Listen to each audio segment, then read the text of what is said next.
So, good morning, everyone. Here we are. It is a beautiful Tuesday morning in May now. Can't believe I don't even know what I'm losing track of episodes now at this point, Veronica, but I'm shocked. It's now that time of the year when everything becomes beautiful and more like bountiful and stuff like that. So that's Back actually to gonna be life. It's back. that bursting forth of just green, and I love that.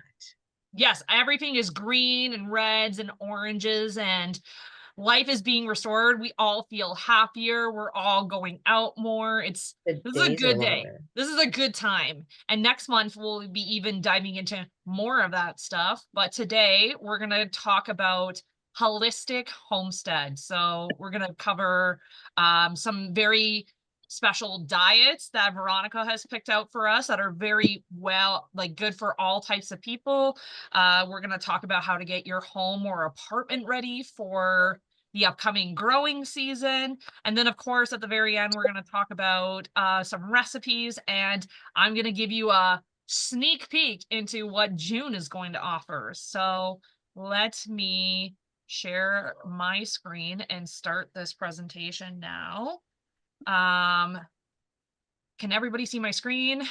I hope so. I can't see all the questions in the chat sometimes, so if Veronica wants to field those, that's totally fine. Otherwise, just raise your hand, okay? I fully encourage anybody to speak out whenever they feel so, but please, we have a lot to cover today. So, Veronica, take it away. So, first things first, an apology, guys. I got a spring cold and my voice is a little taxed. I'm going to be coughing, so I apologize for that. But I'm using food and all that to heal myself, so it's going to be okay. But as always, let's start with our disclaimer. Lyndsay and I are certified holistic nutritional practitioners. We are not doctors. Therefore, we cannot diagnose any conditions or prescribe any medications. The entire point behind these sessions is to share information and to help people learn to balance out their nutrition and their lives through holistic natural methods. We cannot be held liable for how you choose to interpret this information. Use your best judgment. If you have any questions, talk to your family doctor, and always mention to your doctor if you're trying any new supplements or drastically changing your diet.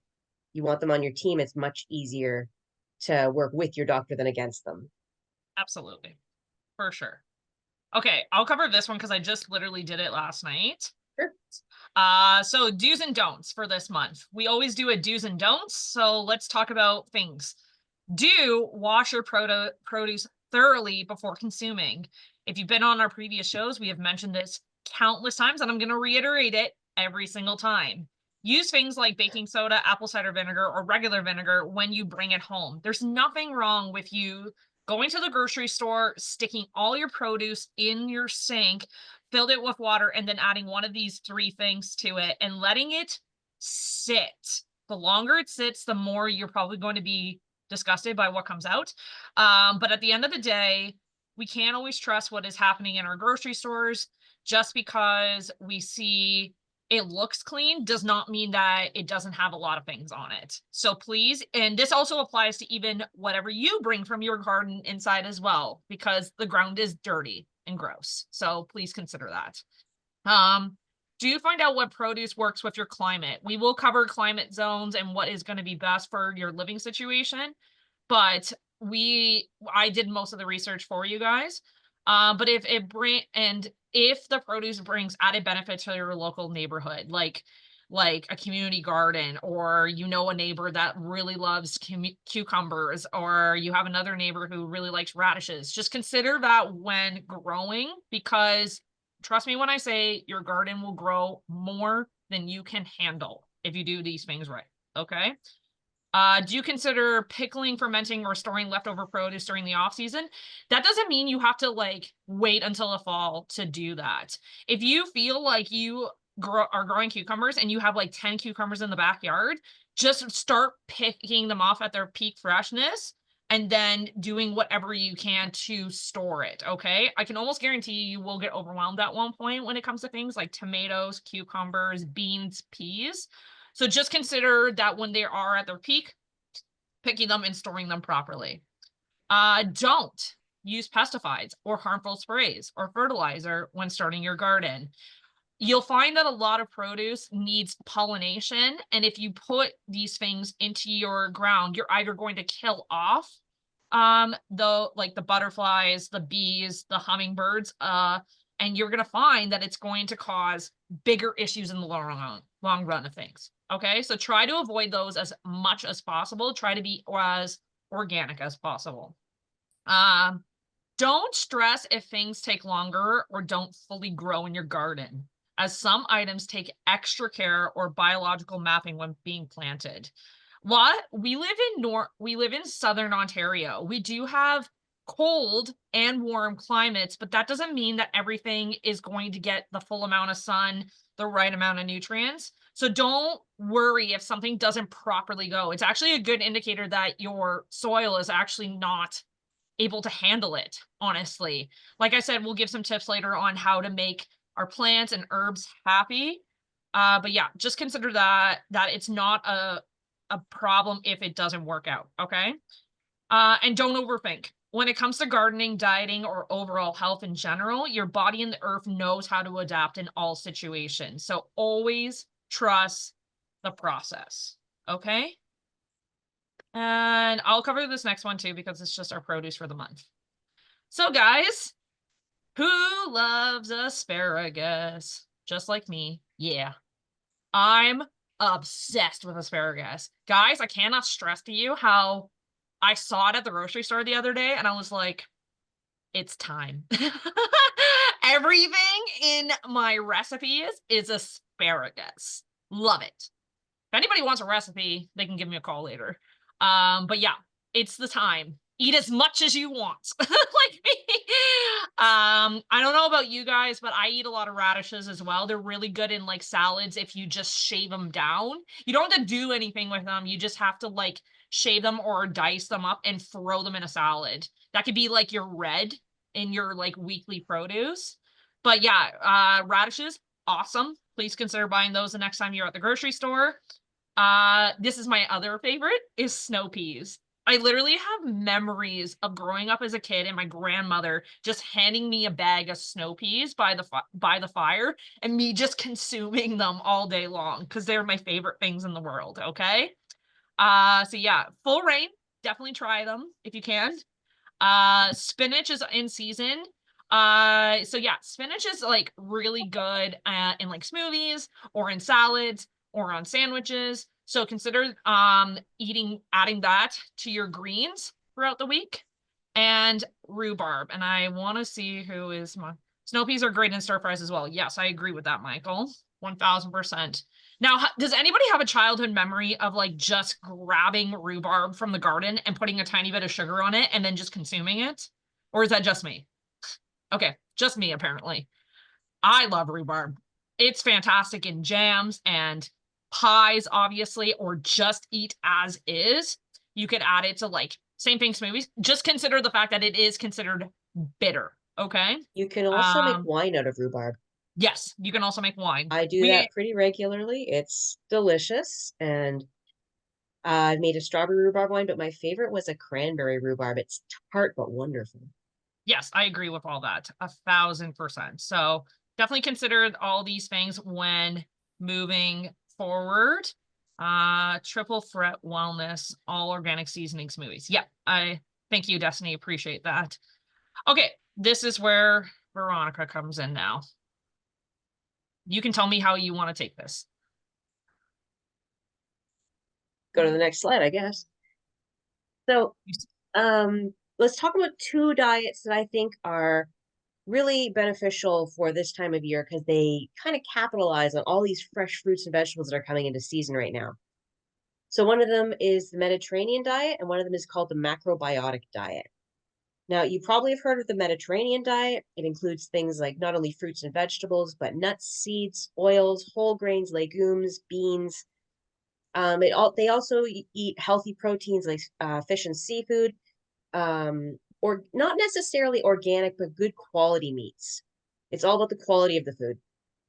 The macrobiotic diet represents the importance of finding structure, daily habits, and harmony to improve stress management, mental health, and physical health.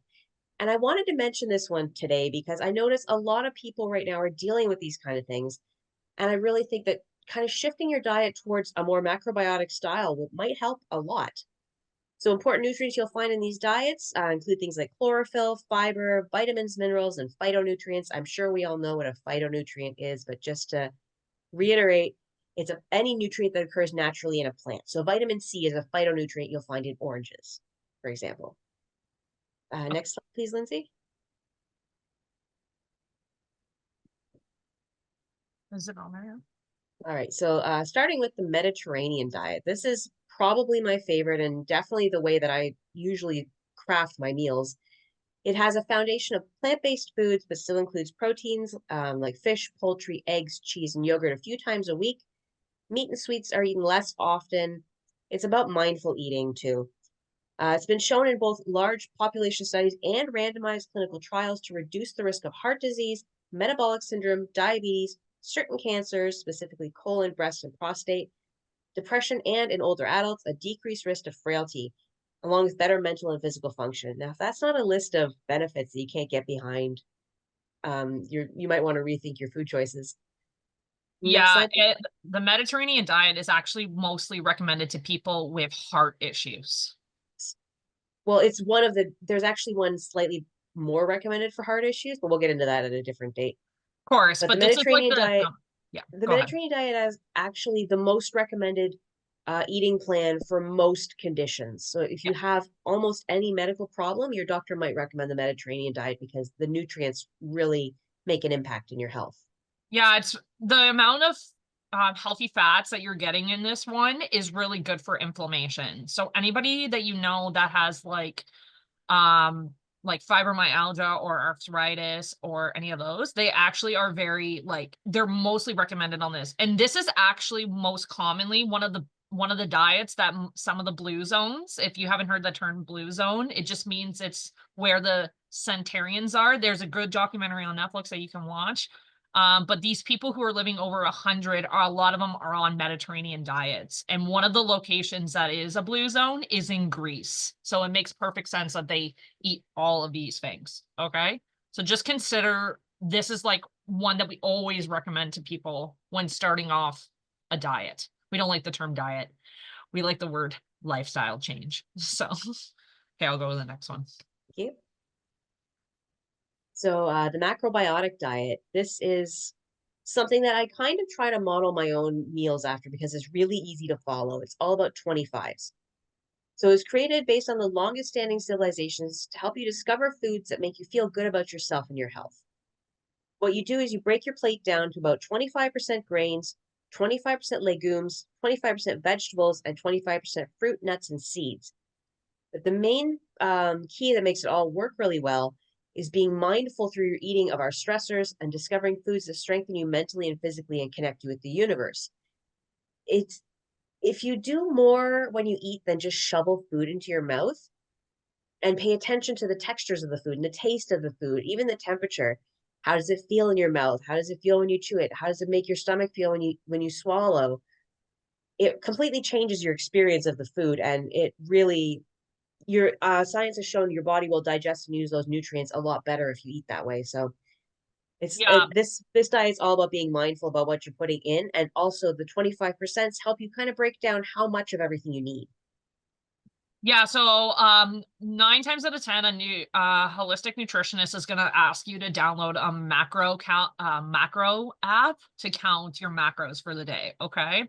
Sometimes they will suggest we're like not the right numbers and stuff like that. But if you have a rough idea of like what is 25% of grains, 25%, you almost like stop using apps like that because you know where that threshold is after repeating meals and stuff like that. So a lot of athletes will also use a macrobiotic diet because they need to hit certain macros to be competitive as well. So just consider that if you want to have a six pack and go out for the Olympics, talk about this diet. This is actually, it's not even a joke because this is what I've been trying to do for the last 2 years because part of my stroke recovery journey has Mhm. been a lot of weight training, and eating this way really fuels those goals because you have the proteins you need, but they're from healthier sources. Yeah. Protein is not just meat, people. It's in a lot of foods too. We should cover that as a topic, in my opinion. Okay, so go ahead, Veronica, if you want. So, back to the Mediterranean diet, a couple of ideal foods. If you think you'd be limited by eating this way, you're completely incorrect. These are not the only suggestions out there, but these are probably the easiest to access and most popular. Yeah, So fruits, things like berries, citrus fruits, pears, peaches, pineapple, bananas, vegetables like kale, spinach, other leafy greens, tomatoes, broccoli, cauliflower and carrots, asparagus or peppers. And then there's starchy vegetables, so potatoes, sweet potatoes, butternut squash, other squash, whole grains like brown rice, rolled oats. Farro is delicious. If you've never tried it, I really recommend it. so good. Quinoa, brown rice, pasta, barley. You can cook barley just like you cook rice. It's really easy, but it's Yeah, got a bit more of a crunch and it's got a higher fiber content. yeah. Healthy fats like avocados, olive oil, go for the extra virgin ones. For your olive oil, also look for them in a darker bottle or a glass bottle because you'd be amazed what leaches into your food from the packaging. Never Unsweetened plastic. coconut oil, unsweetened coconuts, even like healthy fats are really important. They help with your body movement, they help keep your hormones balanced. Mm, Legumes like peas, chickpeas, lentils, peanuts, black beans. This is my favorite food group. yeah. And seeds, nuts, and nut butters. So that's endless number of options. You've got almonds, cashews, macadamia nuts, pumpkin seeds, sunflower seeds, natural peanut butter. Get the unsweetened type, the not like organic if you can, because there's it's amazing what they add into that. Tahini's wonderful too. You can add that into a lot of things to add a punch of flavor. It's great. Feel like we should cover like a lot of diets and what you are allowed and not allowed to eat, because I feel like a lot of diets is like this, where you have more options than you think you do. These are obviously common to North America. Obviously, other countries will have more options and stuff like that, but this is like a good base for everything. So definitely consider the Mediterranean diet if you also need to really do like a cleanse in your body, because the amount of fats helps produce bile in your system and will help eliminate all those toxins in your system. So whenever we recommend like somebody going through a detox, we usually recommend a higher fat content during that time to eliminate more. Sorry, it's the only Okay, way I but can say that. Yep. Lyndsay, Yep. if you don't have a gallbladder, you don't produce bile. Yeah, so I have a friend who has gallbladder issues. She's trying really hard not to get her gallbladder removed, so she actually consumes ox bile to help produce more bile in her system. So yes, obviously if you are somebody who has no gallbladder, you have to have there's certain things you have to be more careful of. Saturated fats is obviously going to be the top one because they're going to be the worst on your system. So we actually always recommend, I always get them mixed up, Veronica. It's, is it polymono unsaturated fats? That's the better one. I can never remember. Polyunsaturated fats. Thank you. So yes, so we actually recommend for people with like who have gallbladder issues to consume a lot of coconut oil as well, because it's got a higher smoke point than some of the other oils out there. So if we're going to talk about oils, olive oil should never be consumed at a high temperature. Okay, it should actually just be placed on like a salad and eaten at a cold temperature. At the top we have ghee, and then we have avocado oil. Those two have really high smoke points. And then coconut oil is like somewhere in the middle. Okay. So if if you do have gallbladder issues, just please consider a higher quality oil. And obviously there's a lot of that in fish as well. But when I say fish, I mean fatty fish and I Good mean fish. wild caught, not farmed fish. Okay. I cannot stress that enough. That's Okay. like the difference in the fish between wild caught and farmed is like the Yes. difference between free range and free run chicken. Yes. It There's a it lot of really makes a terminology. difference. There's a lot of terminology you'll hear in our world called greenwashing. Just because a cow is grass fed does not mean it's grass finished. They could literally give the cow a week on grass and then the rest of the weeks of its life on grains. Okay.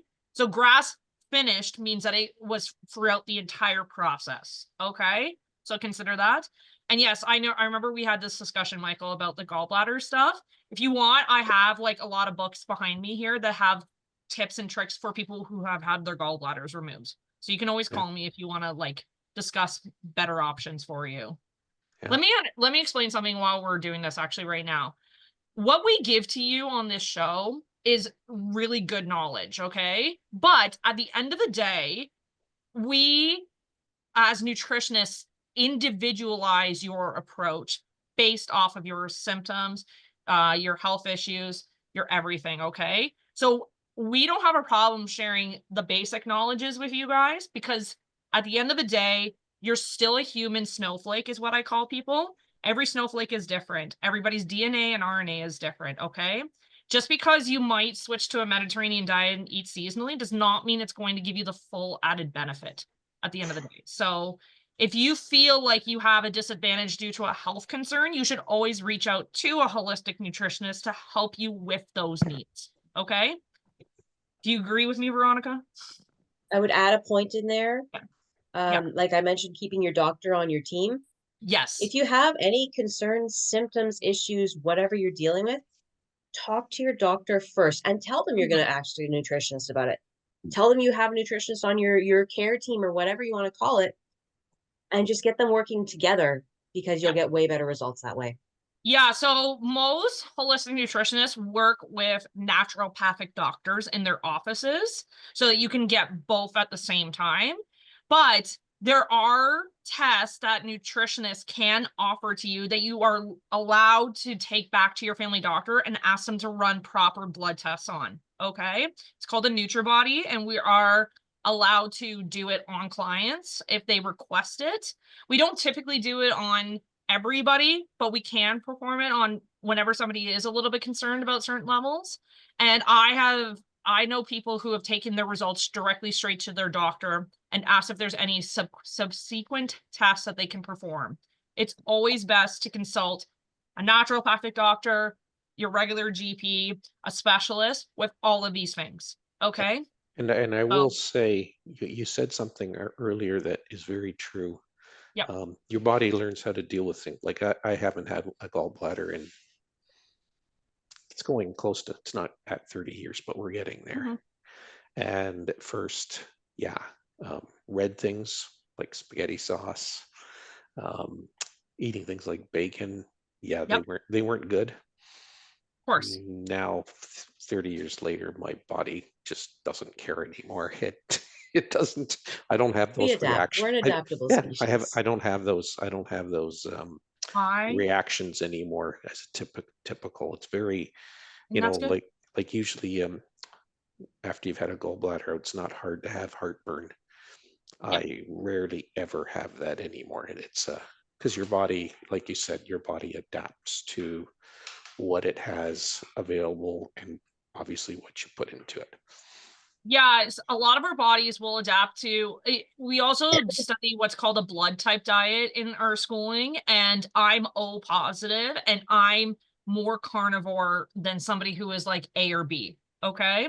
We actually fry 9 times out of 10 when our body is craving something, it's linked back to like our blood type or what our body is naturally sending signals to. So we actually were trained that if somebody craves salt, it means we're lacking sugar. And if somebody is craving like say chips or something like oily, it's because we're lacking fats in our system. Okay. There's a reason why our brain is like, I want ice cream when I'm sad before that dopamine hit, or we crave salty things after we went and ran for a little bit because we are lacking electrolytes. So just consider that our body knows what it wants. Okay? It's going on 10, so we got to go forward. Yeah, go. The more Mediterranean diet foods you can enjoy. Proteins like eggs, poultry, beef, pork, or seafood. Again, sourcing is critical. Watch where you're getting your food from. Get to know your farmers. That's what I recommend everybody do. Farmers markets are great. Get to know the people who grow your food. Yep. Unsweetened plant-based milks. These are great. Coconut milk, almond milk, cashew milk. You can make your own if you blend press the nuts. It requires a machine, but it's really not that expensive. Spices, herbs, and seasonings like basil, rosemary, turmeric, curry, black pepper, salt. There's dozens. Most culinary seasonings and herbs are actually antiviral and antifungal. So if you're sick like me in the spring, that's very beneficial. Eat delicious food, get healthy. Even Yeah. condiments can be good. So like salsa, mustard is very healthy. Nutritional yeast, soy sauce, vinegars are great. Lemon juice, and then there's plant-based protein, tofu, tempeh, powders you can get with no added sugar, artificial ingredients. Beverages like coffee, tea, sparkling water. Juices, watch the sugar content, or just make your own by juicing fruits and vegetables. That's very easy. Next slide, please. Perfect. So then let's talk about the macrobiotic diet for a minute. Recommended foods, so whole grains, whole organic grains are preferred over grain products. So whole organic wheat berries versus the whole wheat bread, which is the product you make out of the wheat berries. And this should make up about 50% of your diet.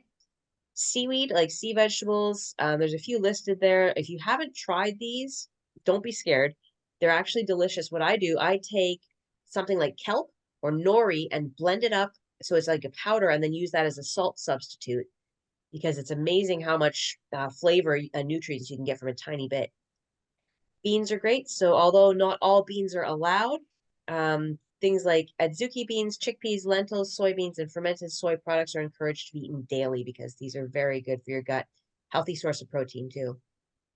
Next slide, please. Perfect.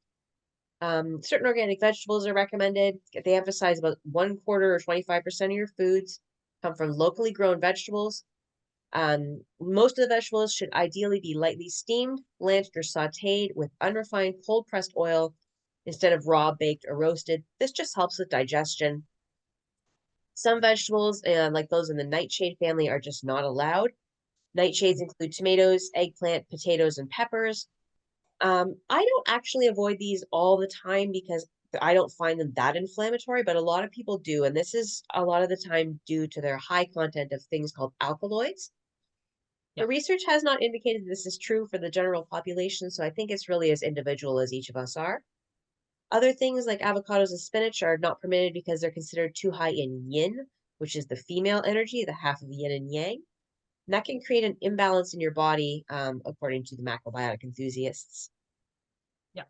A lot of like tomatoes and peppers are also high in histamines as well. That's why they're not recommended for people with inflammatory issues as Yeah. well. Okay. Do you want to do this one, Lyndsay? Yeah, sure. So the pros and cons of the macrobiotic diet are as such. So they have high amounts of vegetables, which is not, we're never going to discourage that. Eat as many vegetables as you like. High amounts of fiber. So a lot of people actually don't hit their fiber intake every day. You should be hitting between like above 25 every day. It's a simple calculation that ChatGPT can determine for you. So, so around 35 grams of per day with this diet. One thing to be It's high. mindful of, sorry to interrupt, is processed foods do not contain fiber. Correct. So if you're eating typically processed foods, you're really going to have to start taking a fiber supplement or start eating more whole grains or vegetables or fruits just to up that fiber intake because it's really important. Yeah. So yeah, it's high in micronutrients like iodine, magnesium, folate, vitamin E, and vitamin K, which is some of the most common deficiencies that most humans have. So consider that. It reduces inflammation. It focuses on local, seasonal, and organic foods as well. It's low in sugar, so it's not considered in the keto diet, but close enough. And it's it's got a lower calorie intake. But as to every pros and cons, here are the cons. It may be too low in protein. So if you're finding that you're on this diet and you're like tired or you're not like you're having like headaches more frequently, it might just be too low in protein for you. Maybe low in healthy fats like omega-3s as well. You'd have to eat a lot of that fish and like we said, wild caught for you to get the omega-3 back up. So you might have to supplement omega-3 during this time. It's also high in sodium because sea vegetables or pickled or fermented foods obviously contain vinegars and salts. So just consider that if you have like, consider buying a higher quality salt is what we're trying to say here too. But because when you buy a higher quality salt, you're actually yielding less in your recipes because of that. Or just use It's seaweed. yeah, seaweed is good, but I found out somebody that I knew is actually allergic to sea vegetables. So you just have to be careful with stuff like that. And iodine is also high in seaweed as well, and that could really affect bigger issues on people as well. So just consider that, people. Low in certain nutrients, vitamin B, vitamin B12, vitamin D, calcium, and iron, hemi-iron, obviously. So just consider that as well. And then it's a highly restrictive diet, which may be difficult long-term. I think Be that long-term. long-term, that's okay. Know where my head's at. I don't know. That's okay. Long-term. I'll do this one as well. Sure. So yeah, the necessary nutrients are, we talk about 9 a lot, but 6 is a good number as well. Yeah, so the 6 essential nutrients necessary for life are carbs, proteins, fat, water, vitamins, and minerals. And we're not talking about like you taking a vitamin from over the counter from Jameson. Vitamins are in food as well, people. Okay, so just consider that. Sometimes a lot of people will take supplements to up it and not realize they're already getting a good amount from their food. So they actually take too much. So just consider that when taking supplements. Like we said, consult a doctor if you need to get on a path like that. These nutrients are crucial for various bodily functions, including energy production, growth, repair, and overall health. They can be found in many types of food, but just make sure that you are getting everything you need. So a lot of times people will end diets or lifestyle changes because they don't feel like they're getting satiated from what they're needing. This is why we always say, stay in tune with your body. Okay. If you're on a diet and you're like, oh, I don't feel like I'm getting it, just go and eat the food that you are craving or wanting. Okay. Don't limit yourself is what I'm trying to say here. That's like, Can I rephrase that a little? yep, go ahead. Don't just give into your cravings necessarily. Eat When I say mindfully. cravings, I mean like healthy cravings. Yeah, but like be aware of what you're putting in your body. That's really what this is all about with both the Mediterranean and the macrobiotic diet. Just be aware of what you're eating. And sourcing your food, I mentioned, is super important. That's why this slide is my favorite. Grow your own when possible. Yep. Having a garden can be one of the most therapeutic and healing experiences you can have, but you don't need a conventional garden to start planting. You can have a flower box on your windowsill, a pot of herbs on your kitchen counter, or a cork board, like a bulletin board, loosely packed with herbs. You just push the seeds right into it, spray it with a water bottle. The herbs will grow right out of the cork board. Yep. Personally, I have an Aero Garden, which is a climate-controlled countertop greenhouse, and this has allowed me to grow a very big variety of plants right on my kitchen counter. So there's sure. always options. Okay, so you covered this one, then I'll cover the slides that I added. Sure. So things you can do to make your garden stand out. Whether you're growing fruits, vegetables, herbs, tea leaves, doesn't matter. Go for color. You can try to have a color theme or just fill your space with a variety of colors. Ornaments, use interesting things to create shape and interest, like bottles or shelves. I've actually used fishing wire and strung it down from the pillar of my balcony down to on a diagonal and then grown snow peas and morning glories along that. Use different heights and use different plants. Variety is good. And if you have a variety of plants, it will help encourage pollinators as well. Very important. In my future life, I want to have beehives because that would be amazing. Perfect. Okay, Ivan, if you're here, dial in. Okay, this is the topic that he wanted me to cover, so I'm not sure if he's around still. Okay, I'm going to talk about growing things in an apartment versus a house. Okay, if you don't live in an apartment, tune out for 5 minutes. I'm just kidding. It's all very useful knowledge, but let's get right down to the nitty-gritty of it all. Okay, people? So when we're considering apartment versus house, we have to take certain things into factor. So if you need to take a picture of this, you're more than welcome to. I will post these on our Facebook group, but we are considered in zone B to 7A. Okay.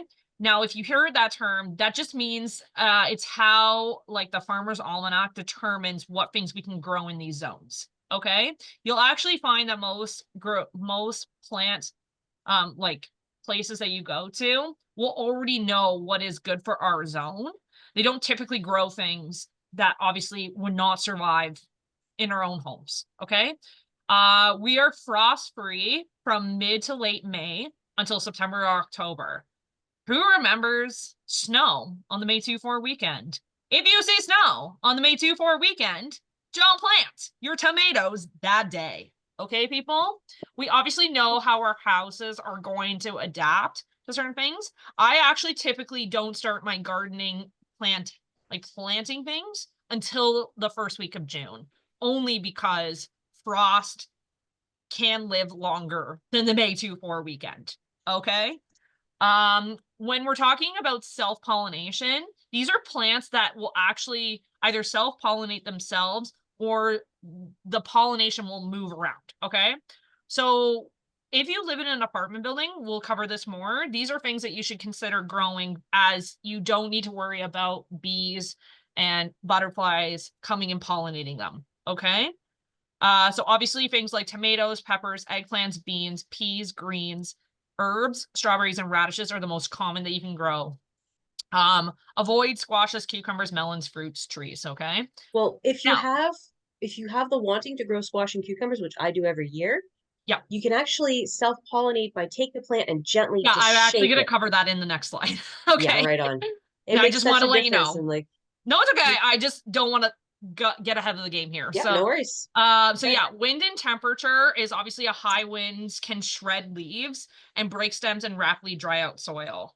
So just consider that if you know you have a windy area. So next, sun exposure. Measure how many hours of sunlight you get based on the area. I'm not joking, guys. Like literally go and figure out how many hours of sunlight you get in the area you're planting things, because it will make a huge difference in the next few slides. Things that I wanted to point out are shade tolerant foods, which are like lettuce, spinach, arugula, and mizuna. Those things don't need overly a lot of sunlight. Okay.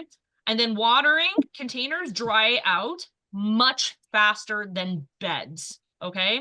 Water thoroughly when the top inch is dry, like stick your finger in there and let the excess water drain out always. You don't want like muddy soil, because then that just creates room for germs and bugs. Okay. Root rot. You don't want Yeah. root rot. Yes, exactly. So, okay. This is a bigger slide than the home one because most of us know how to home garden if we have a home. So this is why I'm going to cover apartment a little bit more. I have some red peppers and strawberry seedlings started inside, but I'll definitely wait for the end of May to bring those out. Yeah, you definitely should do that, Megan, for sure. Okay, so for apartments, pots, excellent drainage, fabric pots offer good aeration. Consider those pots when growing in an apartment. Soil, high quality potting mix, not garden soil, as it compacts too easily in the pots.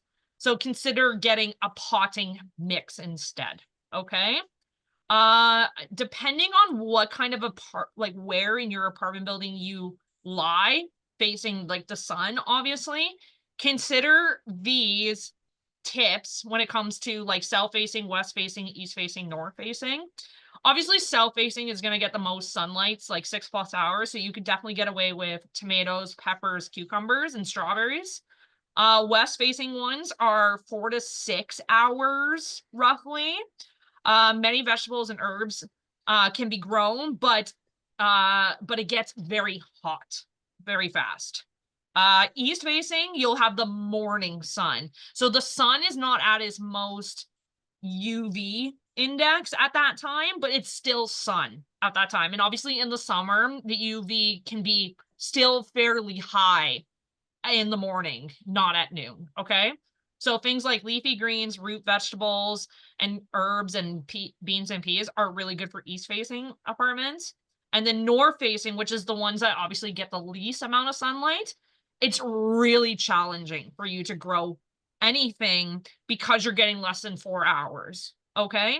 So just consider all of this. If you know, this is obviously can be applied to if you have a home and you like grow things in the front lawn or the back lawn, but just consider those numbers when you're growing things, because it's going to make a huge impact on like how much you'll yield throughout the summer. High-rise apartments, we always recommend heavy pots, grouping things together, installing like balcony screens so that things don't like blow onto it and affect your plants. Lower growing plants, so not like really tall ones like beans and Beans grow high because they wrap around and go up, okay? But obviously cucumbers stay low to the ground. So consider that when in a high-rise apartment, if you're like on the top floor, and you have to water more frequently as well, because it might dry out more as well. Temperature concrete balconies can become heat islands, okay? If you had an apartment in the summer, you understand this, okay? It can stress the plants out, but cool down quickly at night. So you might even have to bring your plants in during the day if it gets overly too hot, okay? And just sit in your windowsill. It'll still get the heat, it'll still get the sun, but it won't get that external heat as much. And buying light color pots also reflect the heat as well. So don't buy like a really black pot for your balcony if you have a really hot balcony as well. And then, like I said, with pollination, cucumbers need self-pollination. So you use a Q-tip or a small brush in the morning on the cucumbers, but you can, like for tomatoes and stuff like that, brush them like Veronica was saying. You can also like, so when the wind blows, it might also pollinate as well. If you find that your tomatoes are got the flower, but they're not like they're taking a really long time, it might just be because of pollination. They just haven't gotten enough pollination to like become a full tomato or anything like that. So just consider that. Like cukes are definitely climbers. Yeah, you're not wrong about that. I have grown cucumbers up before, but I've also grown them to the ground as well, depending on how much space I had.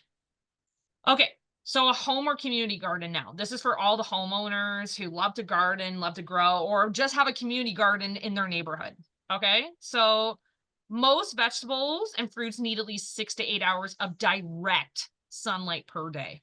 Okay, obviously in the summer, the sun is out way more than in the winter.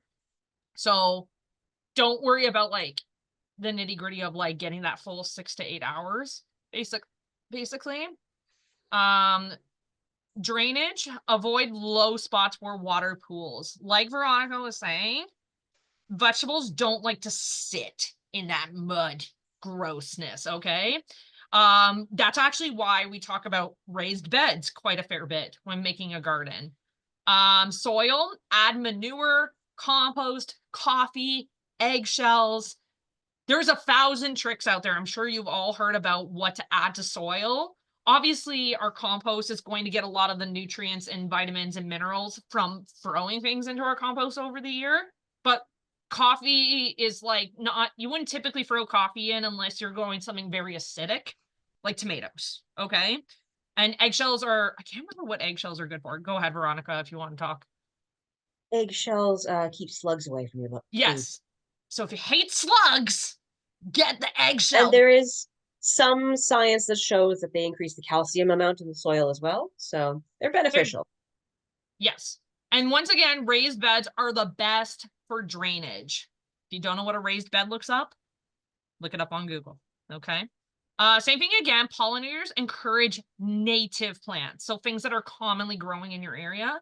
So if you have like say some native plants like along your fence line, that will welcome and invite bees and butterflies and other things to come and pollinate the rest of your garden as well. So they actually say to grow your garden, like your vegetable garden or your fruits or whatever, next to where the vast majority of your like regular plants are as well that are pollinators, because then they'll just invite themselves in. Okay. So if you Incorporate find them. that you're not getting a lot of bees and stuff like that in your backyard, you might want to up your pollinators. If you want more bees in your yard, keep your dandelions, guys. Yes. They're in season right now. I've been eating dandelion salads every day for weeks. Mm-hmm. I went to my family's house last weekend and took one of those root remover weed thingies that I used to rip dandelions up by the roots. I lovingly removed over 80 dandelion seedlings. I made coffee, I made salad, I made tempura flower heads. Like, it's Yep. amazing how useful that plant is. But Yeah. dandelions are one of the biggest encouragers for bees. Absolutely. So consider my mom bought seeds to welcome in pollinators, okay? To grow so that everything in our backyard will grow properly, okay? Also consider wind and temperature. Just because you have a backyard does not mean that's where you should be planting all your things. If you're like deep down in a trench, like your house slopes downwards, that's going to create a lot of heat and damp and moistness and stuff like that. So consider wind can higher up backyards can consider a lot of wind damage, but lower ones can create a lot of like not a lot of drainage, unfortunately. So consider geographically where's the best spot for your garden. That's why we actually encourage the what did I call them? Um mounded the garden beds, because it will lift them to that right height. Okay? So consider that. But yeah, I always think that keeping things near a fence is always good, because you're gonna not have all that like crosswind action, basically. And then water, same thing again, deeply and less frequently than containers. So consistently moist. So like we said in planters, like the 1 inch rule does not apply here. This is why a lot of people like have the irrigation system going all day long. Please don't be that person. Just water your plants in the morning and the night. Unless you're like living on a pond where the water is all yours and knock yourself out. But at the end of the day, your plants need a little bit of heat as well. And if you have a really hot backyard, in the morning and in the evening is usually a good enough for the plant to survive. Okay. And things to consider, just consider nutrient value of what you grow, potential for recipe creation. So if you know that you love beet salad, grow beets in your backyard, because we want you to encourage eating what you grow or making it for like Veronica says here, giving as gifts. Okay. If you know something is going to be popular in your household or popular with your neighbors or your friends or your family or whatever, consider growing it. Okay. Don't grow something that you know you're never going to use. Every time I go to buy herbs, I never pick up sage. I love the smell of it, but I'm never going to use it in cooking. It's going to be like, it's just not something that I use or anything I have like a that. recipe for you then that you need to try. Yeah, well, you can It try. doesn't taste like sage, but it has a lot of sage in it. No, that's fine. I'm just not commonly using it. Same thing again, things to consider, mental health.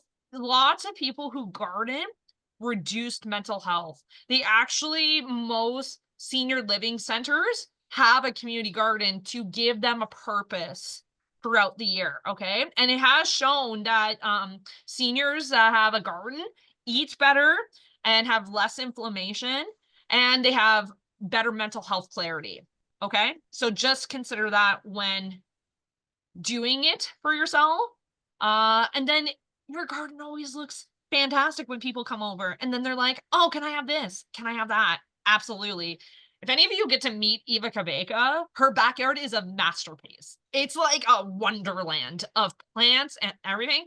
You can never get depressed back in that backyard. It's Honestly, great to begin with. it's so beautiful. Well, Growing talking about person. the mental health aspect of gardening, I just wanted to mention that picture on the left there of that strawberry plant. That's on my balcony. That is Yeah. right now growing. So it's Yes. that is my So mental healthy place.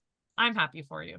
Yeah, so whatever your reasons are for wanting to grow, we encourage you to go for it. We will be your biggest cheerleaders. We'll even come over and tell you if you're doing things wrong or right. Okay. Invite me over to your garden. I will give you lots of recipes. Okay. So we're down to our last couple slides. So this is recipe number 1, Michael, of 3. We got a lot today. So this is towards, Veronica can talk about this more, but this is geared towards more the Mediterranean diet. So go ahead, Veronica. I figured this recipe is a nice, easy, and yummy introduction to the Mediterranean style way of eating. It uses turkey breast, which is a very common, easy to find thing. It's a very healthy protein. And it's the fresh herbs in this recipe. You can use any blend you want. So use your favorites or try something new. And as for the chicken broth, I use veggie broth. Interesting thing, if you go to Asian grocery stores, they sell faux or pho bouillon cubes.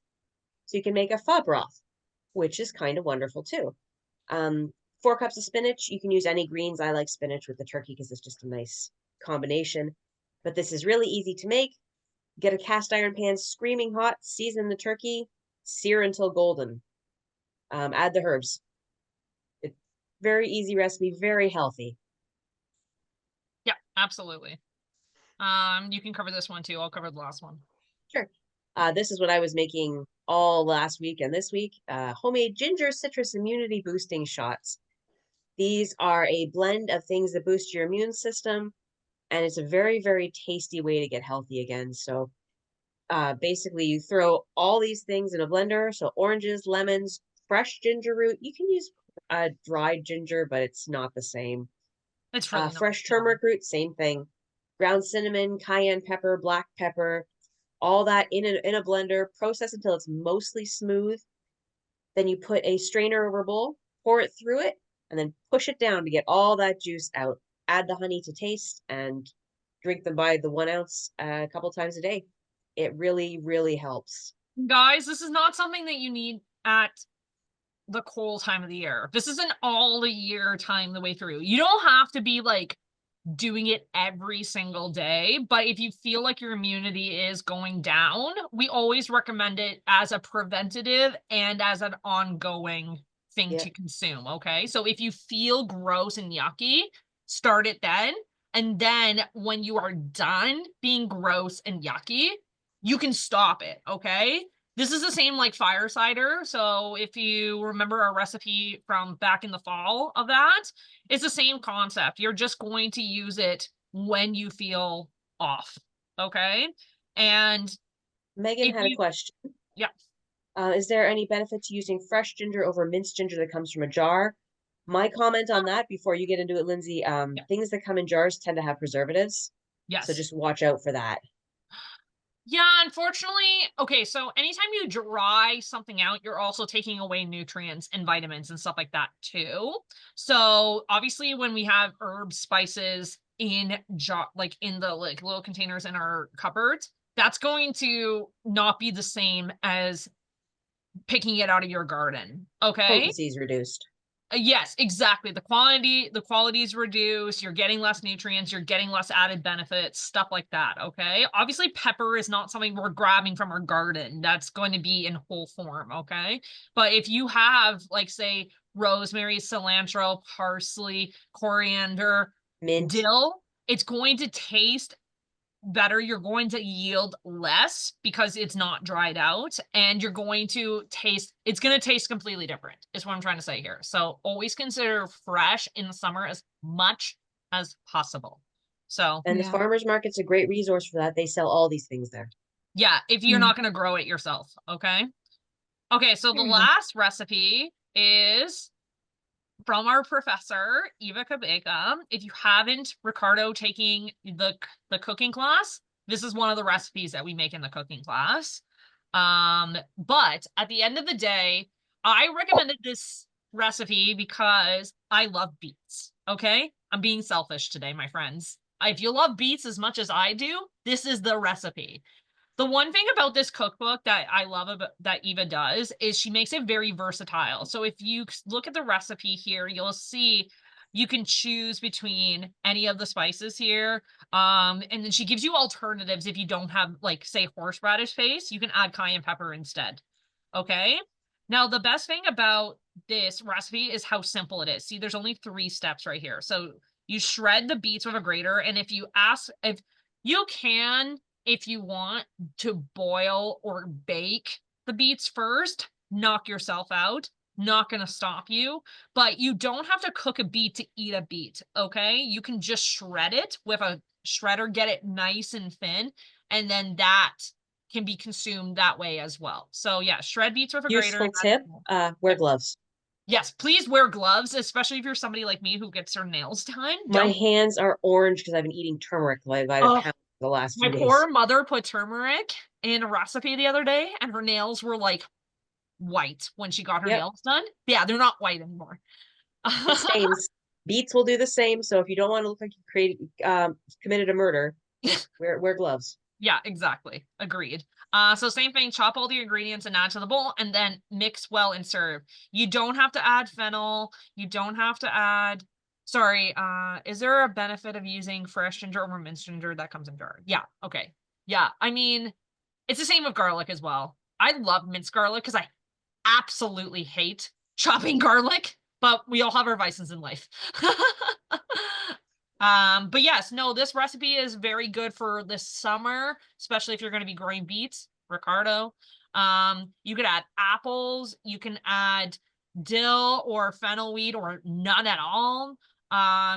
Just consider that this is very easy. And we all have this cookbook because it's a required textbook for us for school. But I also have a digital copy if anybody is interested in this. It's a completely vegan cookbook. Okay. Vegan, vegetarian. I feel like she made everything vegan in this cookbook. And so if you have somebody who, is vegan, vegetarian, this is a really good cookbook to have. So, okay, my friends, we're at the end. So I'm going to open up the discussion to anybody who has any questions or comments or anything. So, Michael?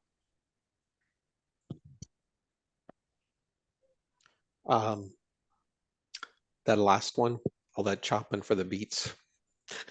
No, I'm sorry. No beet for you? That's okay. I'm just too lazy. I love beets though. I love like I'll buy tinned beets. I don't do it very often. Just drain out the liquid, a little bit of oil, a little bit of vinegar, and some chopped onion, and just mix it up. Like it's almost pure. And I don't get red fingers. But beets, yes, love the flavor of beets. And lately I've seen beets in like salads where they like grate it. Like you could even put like beets in a coleslaw, right? Because it's the same kind of grated stuff. I think she actually had a good coleslaw beet recipe in there as well. One really interesting thing about beets that I love for this time of year, spring is a very Vata season in Ayurveda. Yeah. So air and ether, which is space, it's a very light season. It's very hard to feel grounded during this time of year. Something like beets are very grounding because they grow under the earth. They're a red color, so that just roots us down. You look at the energetics of your food and start applying this different seasonal tips. It's amazing how much better you're going to feel. Isn't that our topic for next month? Is Ayurveda? I think we should do that. When you talk about grounded food, something I did a few times, and I haven't done it for a long time, and it's just right after the snow's coming off the ground. You got to go out in the forest, and they don't grow everywhere, but you'll find on certain places, you'll find fiddleheads. It's the ferns as they're first starting to come up, and they're delicious. They are so delicious. But the season is like week and a half, 2 weeks, and it's over. Right. Okay, so does anybody have any more questions before I talk about what next month is going to be? No. Hi, Darlene. Hi, sweetie. No, thank you for what you're doing. I'm glad you liked it. But I hope that you were. By the way, Kristen said that if she couldn't take on a garden this summer, I said I would replace her if you still want to do it in your backyard. So I need to move some rhubarb.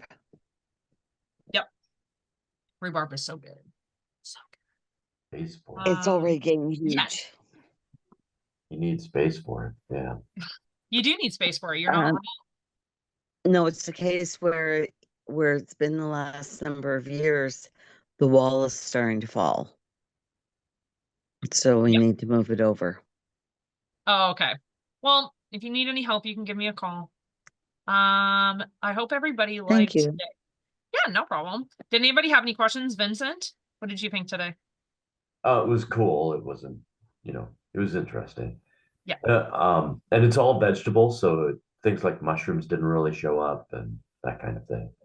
That's okay. We covered mushrooms in the last one. It's on YouTube right now because it's we talked about mental health and mushrooms like that. So interesting. Yeah, you guys can actually find lion's mane mushroom at the grocery stores. Say like I've only found them at Fortino's. But you can buy them like as a whole. So last month we actually had a lion's mane mushroom steak recipe for Yeah. vegan. Delicious. There is Which a is- mushroom grower in Guelph. Yep. In the Quebec Mall, and you Yep. can buy any type of mushroom you want to cook with. Cool. Yeah, it's and Hamilton that's Farmers he does Market too. that and the microgreens, fresh Perfect. microgreens. Yeah. Hamilton Farmers Market has a place on the lower floor called Pharmacy, like pharmacy. They Okay. frequently have lion's mane mushroom. Okay. Cool. Yes. So a lot of mushrooms are, don't want to say they're all year round, depending on obviously Well, this is an where you inside live and grower. everything like that. And if they're grown in a greenhouse. Sorry, Michael, go right ahead. I had a friend who grew microgreens for a couple of years, and nice. he's one of my boating friends, and they were growing them just in the basement of their house. They had the right lights, they had like the setup. They were actually supplying a couple of the grocery stores in the Midland Penetang area. Yep.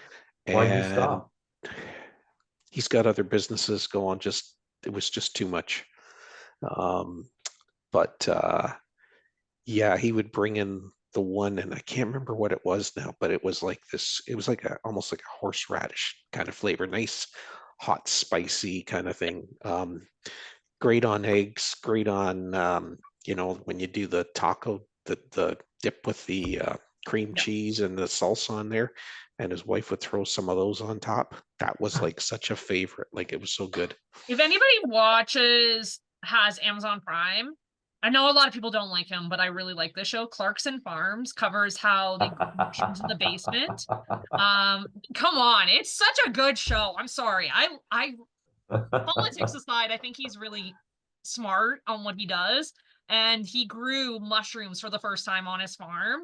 And they were probably the most popular item in his store at one point. So y'all need my to God. figure it out. Go watch I it. love Jeremy. He's so Yeah, me funny. He's so funny. I agree. Oh my God, yeah. Okay, so I'm gonna stop the recording because I want to talk about what next